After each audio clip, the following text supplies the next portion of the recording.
ত্রয়োদশ জাতীয় সংসদ নির্বাচনে ৫১টি দল অংশ নিলেও সংসদে প্রতিনিধিত্ব করার সুযোগ পেয়েছেন ৯টি দলের নির্বাচিত প্রার্থীরা। এর মধ্যে ৪টি ইসলামী দল মোট ৭২টি আসনে জয়লাভ করেছে। ১৯৭৩ সালের পর এই প্রথম একাধিক ধর্মভিত্তিক রাজনৈতিক দল সংসদে প্রবেশ করতে যাচ্ছে। তারেক রহমানের নেতৃত্বে বিএনপি সরকার গঠনের জন্য বিশাল সংখ্যাগরিষ্ঠতা পেলেও হেভিওয়েট দল জামায়াতে ইসলামীর সঙ্গে সংসদে প্রতিনিধিত্ব নিশ্চিত করেছে আরও ৩টি ছোট ইসলামী দল। বাংলাদেশ খেলাফত মজলিস রিকশা প্রতীকে ২টি আসনে এবং ইসলামী আন্দোলন বাংলাদেশ ও খেলাফত মজলিস দেয়ালঘড়ি প্রতীকে ১টি করে আসনে জয়ী হয়েছে। উভয় খেলাফত মজলিসই জামাত নেতৃত্বাধীন ১১ দলীয় জোটের অন্তর্ভুক্ত। নির্বাচন কমিশন প্রকাশিত ফলাফলে দেখা যায় ২৯৭টি আসনের মধ্যে তারেক রহমানের নেতৃত্বাধীন বিএনপি জয়ী হয়েছে ২০৯টিতে। নির্বাচনের দ্বিতীয় সর্বোচ্চ ৬৮টি আসন পেয়েছে বাংলাদেশ জামাত ইসলামী।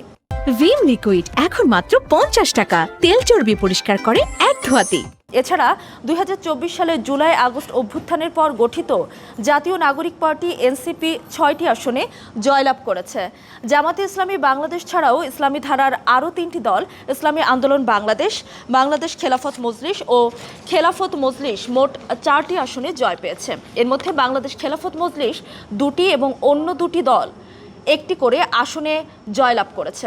১৯৭৩ থেকে ২০২৪ সালের মধ্যে স্বাধীনতার পরবর্তী নির্বাচনগুলোতে জামাত ছাড়া অন্য কোনো ইসলামী দল সংসদে আসন নিশ্চিত করতে পারেনি। এর আগে ২০০১ সালে ১৮টি এবং ২০০৮ সালে ২টি আসনে জয়ী হয়েছিল জামাত, যা মূলত বিএনপির সঙ্গে জোটবদ্ধ থাকার ফল ছিল।